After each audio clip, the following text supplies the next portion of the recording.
The forest was alive with light. Morning broke slowly across the African jungle, spilling through the high canopy in golden shafts that painted the ground in shifting patterns. The air was still cool, damp with the memory of the night's rain, and every surface seemed to glisten. Droplets clung to broad leaves, catching the sun and scattering it into tiny stars. Birds filled the silence with their layered songs, quick chirps, long whistles, the deep whoop of hornbills echoing from tree to tree. It was a chorus of life, the sound of a world awakening. On the open edge of a clearing, a baby rhino stumbled forward with the awkward grace of youth. Its skin was still soft compared to the heavy armor it would one day grow into, and its little horn was nothing more than a bump on its nose. The calf's steps were clumsy, but filled with energy. It lowered its head and shoved at a patch of damp earth, then squeaked in surprise as a frog leapt from the mud. The calf followed, not out of hunger, but out of pure play. Its mother stayed only a few strides away, her massive body casting a shadow that stretched across the clearing like a shield. She grazed calmly, but every movement of her ears told the truth. She was always listening. The calf wandered toward a shallow pool that had formed from the rains. Each step splashed water upward, sending ripples across the surface. It blew bubbles through its nose and then lifted its head, as if proud of its new trick. To the calf, the world was a game. To the mother, the world was a battlefield hidden beneath beauty. She let out a low, rumbling grunt, a reminder to stay close. The sound vibrated through the ground like distant thunder. Not far away, a gorilla troop stirred among the vines. The silverback sat at the center, an enormous figure with dark fur glistening in the morning light. His deep chest rose and fell slowly, each breath steady, each movement commanding. Around him, females and young gorillas picked through leaves, pulling shoots and stems, chewing with quiet rhythm. Yet one young gorilla lingered apart from the group. Its brown eyes followed the rhino calf with curiosity, head tilted, mouth slightly open. Something about the calf's clumsy playfulness seemed familiar, a mirror of its own youthful innocence. The air between the two young creatures carried no hostility, only fascination. The calf splashed again, and the gorilla inched closer, crouching low as if the forest itself were teaching it to move with caution. The distance between them was still wide, but the moment stretched, two young lives connected by curiosity, unaware of the silent story already unfolding around them. For now, peace held its ground. The forest whispered in countless voices, the hum of insects, the chatter of monkeys deeper in the trees, the gentle swish of leaves in the breeze. But within that harmony lay something else, a silence too thin, too sharp, hiding beneath the music. It was in the grass just beyond the clearing, where blades stood taller than a man and shadows clung even under the morning sun. There, the earth bore a wound, a pit dug long ago by poachers, its edges disguised by loose soil and thin cover. To any eye, it seemed part of the land. To a wandering calf, it was a death trap waiting to claim the unsuspecting. The gorillas, with their ancient awareness of the forest, seemed uneasy. The silverback gave a low grunt, a warning to his troop. They stayed closer together, keeping the young at the center. He glanced toward the rhino pair, his dark gaze sharp and knowing. Animals often sense what humans cannot. The forest speaks to them in ways beyond sound. The calf, however, remained blind to these warnings. It hopped forward, trunkless nose twitching, ears flicking at flies. The ground softened beneath its steps, damp with hidden weakness. Each stride carried it closer to the pit's thin edge. The mother lifted her head. Her ears turned, her body stiffened. She knew the signs of predators, of drought, of storms. But this was different. This danger had no scent, no sound, only silence. The calf squeaked again, pressing its tiny horn into the soil as if testing its strength. The earth crumbled slightly, but not enough to stop it. Its mother rumbled once more, a sound heavier now, filled with caution. The baby paused, looking back at her with innocent eyes. Then it turned again toward the grass. The young gorilla leaned forward from its perch, chest pressed to the ground. Its small hands dug into the soil. It didn't understand what was happening, but instinct told it something was wrong. Behind it, the silverback gave a sharp cough, pulling the troop back from the edge of the clearing. His massive frame shifted, eyes narrowing. He too sensed the imbalance. The air grew heavier, as if the jungle itself was holding its breath. The birdsong softened. Insects stilled. Even the breeze seemed to falter. The mother rhino stepped closer, her massive hooves sinking into the damp ground. Dust rose faintly with each step, hanging in the light. She was within reach of her calf now, her shadow covering its back. Yet the danger lay not in what she could see, but in what she could not. The calf shuffled forward again, unaware of the crumbling soil beneath its feet. Just a few more steps, and it would cross the line between safety and disaster. The forest seemed to whisper warnings through every branch, every leaf. But innocence does not hear what only experience can teach. The scene held, suspended between peace and chaos. The baby rhino, playful and trusting. The mother, alert but unsure. The gorilla, curious yet wary. And beneath them all, the pit, silent and waiting, like the hidden jaws of the forest itself. The chapter closes not with the fall, but with the tension of almost. The camera lingers on the calf's small frame, outlined in golden light, its head lifted in joy. The mother's shadow stretches over it, protective yet unable to stop what the land has set in motion. In the distance, the silverback stares, his scarred face unreadable but heavy with wisdom. The jungle holds still, knowing that innocence cannot stay untouched forever. The silence broke with violence that a deep, hollow crack split the air as the ground gave way beneath the baby rhino's tiny, stumbling feet. The calf's startled cry rose like a trumpet, sharp and panicked, before vanishing into a choking cloud of dust. In a heartbeat, the earth swallowed it whole. Loose soil crumbled into a pit, long forgotten and left by poachers, a silent trap hidden under grass and leaves.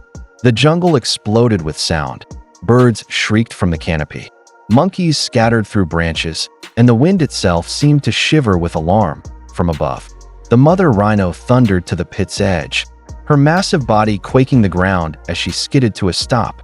She peered down, nostrils flaring, her eyes wild with terror. Below her, the calf struggled against steep walls of clay, slipping each time it tried to climb. The pit was too deep, too smooth.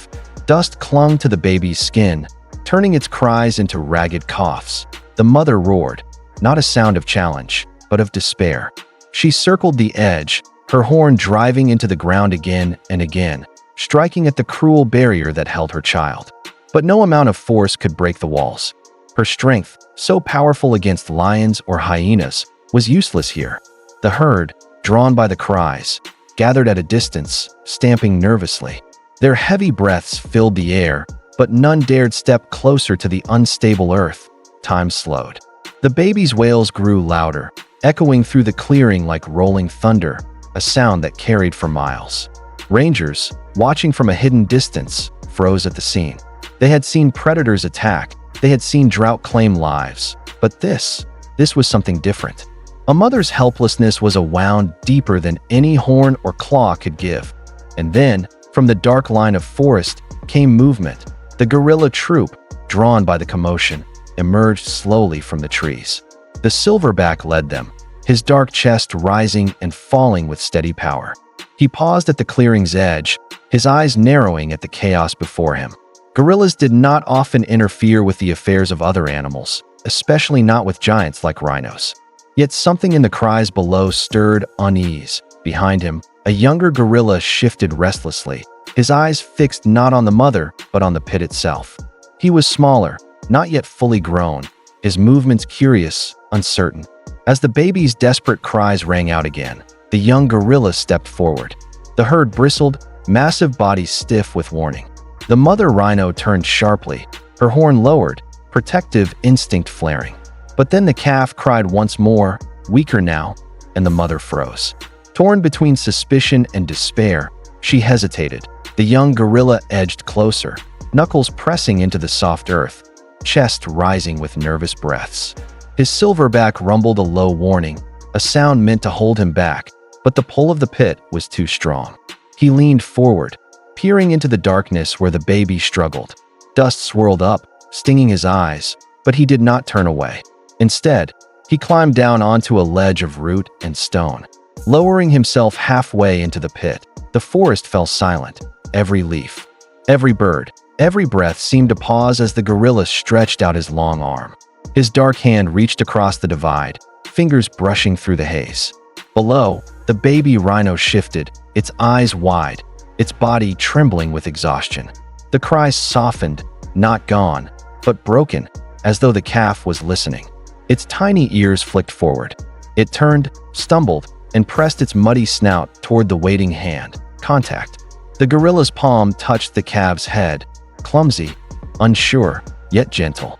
Not strong enough to lift, not skilled enough to save, but enough to still the panic, enough to quiet the storm. The calf pressed against the touch, its breathing slowing. As if in that single moment it recognized something it could trust. Above, the mother rhino stood motionless. Her chest heaved, muscles trembling with the force of her fear. Yet she did not charge. She did not drive the intruder away. Her eyes, wide and dark, flickered between her trapped calf and the figure offering comfort. For the first time, she did not see an enemy. She saw help. The silverback watched from the shadows, his eyes deep pools of caution and authority. He shifted his weight, ready to call his young one back, ready to protect him if the mother rhino's fear turned to fury. But still he waited. Something unusual was happening, something outside the rules of predator and prey, outside the old laws of survival. The rangers, crouched in silence far beyond the tree line, stared in disbelief. Their cameras trembled in their hands, but none dared speak. What they witnessed now would echo far beyond this clearing. The young gorilla leaned closer, his arm trembling with the effort of holding on. The calf, exhausted, pressed its head against him again, comforted by the warmth of another living being. For a moment, the jungle forgot its cruelty. The pit was still deep, the danger still real, but in that single touch the impossible seemed possible. And then, silence. The cries ceased. The panic faded. The jungle held its breath. The calf lay still at the bottom of the pit, eyes closing, body rising and falling in slow, tired rhythm. Not gone, not yet, only resting. The gorilla's hand lingered, fingers curling softly over the calf's head as though guarding it from the dark.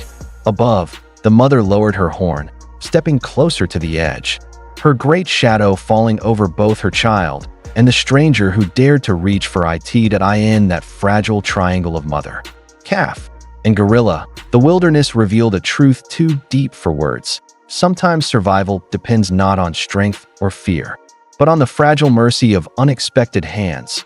The dust settled, the cries stilled, and the jungle, for one suspended heartbeat, waited to see what would come next. The pit shook with the sound of fury. The silverback had been still until now, watching with heavy silence as his young one reached toward the trapped calf. But when the baby's cries weakened again, when its small body slumped deeper into the shadows, something inside him shifted. With a sudden roar that rattled leaves from the canopy, the great gorilla charged forward. His chest thundered as he pounded the ground, each blow echoing like a drumbeat of command. The troops scattered, then regrouped, their eyes fixed on him. The message was clear. This was no longer a moment of hesitation. It was a call to act. The silverback tore at the vines clinging to nearby trees, thick ropes of green that had wound themselves around branches for years. With hands that could crush bone yet move with astonishing control, he yanked them free, dragging them toward the pit. The younger gorillas, emboldened by his leadership, joined in. They pulled branches, roots, anything they could carry, and tossed them downward. Dust swirled as the pile grew, each piece tumbling to the calf below like a promise that escape was possible. The mother rhino's eyes darted between the apes and her calf, her body quivering with suspicion and hope all at once. She stomped, snorted, lowered her horn, but she did not strike. Some instinct told her this strange alliance was not a threat. It was the only chance her baby had. From the tree line, the rangers finally moved. For minutes, they had stood frozen, too stunned to believe what they were seeing. But when the silverback's roar turned into action, they broke from their trance. Racing forward, they uncoiled ropes from their packs, working quickly with hands that trembled from awe as much as urgency. One ranger anchored a rope to a tree, tossing the other end into the pit, while another began knotting footholds into the line. Their movements mirrored the gorillas, different species, yet united by the same urgency. The baby lifted its head at the first touch of vines and rope brushing against its back. It gave a small, pitiful trumpet, too weak to sound proud, but filled with the spark of life still burning inside. Guided by instinct, it pressed against the branches beneath its hooves. They shifted, rolled, but some held. Slowly, shakily, it found enough to push upward. The young gorilla was still perched on the ledge, his arms stretched as before. But now he gestured, waving, motioning with short movements, as though encouraging the calf. It was not language, not as humans know it, but it was something. The baby followed his movement, tried again, stumbled, then tried once more. The climb was brutal. Each step upward slipped into the loose earth. Each attempt threatened to fail. The calf's body shook with exhaustion, sides heaving, small eyes wide with both fear and determination. From above, the mother pressed closer, her cries sharp, desperate, urging her child not to give up. The rangers leaned dangerously over the edge, ropes ready, their faces streaked with sweat and dust, and then a lurch forward. The calf's front legs hooked onto a thicker root. Its body dangled, trembling, before its back legs scrambled for purchase. The vines shifted, threatening to snap, but the silverback roared again, and the troop threw more branches into the pit, filling the gaps, step by painful step. The baby rose. The rangers tugged at the ropes, steadying them, guiding them into place. The young gorilla reached lower, his arm brushing the calf's back, steadying it with his presence. The silverback hovered close, eyes locked on the struggle, his great body tense as if he himself could will the calf upward. Finally, with one last desperate push, the baby's head breached the rim. The mother surged forward, lowering her massive horn beneath her calf's belly, heaving it upward with all the power in her body. The baby tumbled over the edge, collapsing into the dust at her feet. The jungle erupted in sound.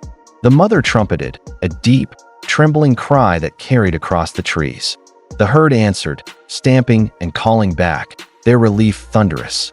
The calf pressed against its mother's side, too tired to stand tall but alive. Alive because of hands and hearts that had no reason to help. The gorillas stood back. The silverback huffed, his chest still heaving, his eyes watching the reunion with unreadable depth. The young one lingered a moment longer, his gaze fixed on the calf, as though unwilling to break the fragile thread between them. Then, at a quiet grunt from his leader, he turned and climbed back toward the forest. One by one, the troop followed, fading into the shadows of the trees. The rangers did not move. Dust clung to their faces. Their ropes lay tangled at their feet, but none spoke. They watched in silence as two worlds, usually divided by fear and instinct, had crossed for the briefest of moments as the sun dipped low. The clearing glowed in golden shadow. The calf leaned against its mother, eyes half closed, her shadow stretching long and protective over its small form. Nearby, the pit gaped still, a dark wound in the earth, a reminder of the cruelty left behind by men long gone. Yet tonight it had also been a place of mercy, a stage where compassion revealed itself in the unlikeliest of ways. At the edge of the clearing, a dark shape paused. The silverback's silhouette stood tall for one last moment against the fading light. His breath rose in slow clouds. Then he turned, vanishing into the green, his presence dissolving into rustle and silence. The rangers lowered their cameras. No words were spoken, for none were needed. The forest had written its own story, and as night began to settle, the calf slept pressed against its mother's great body, safe at last. Above them, the stars blinked awake, watching over a clearing where predator and protector had briefly become the same. The jungle held its breath, and then, gently, it exhaled.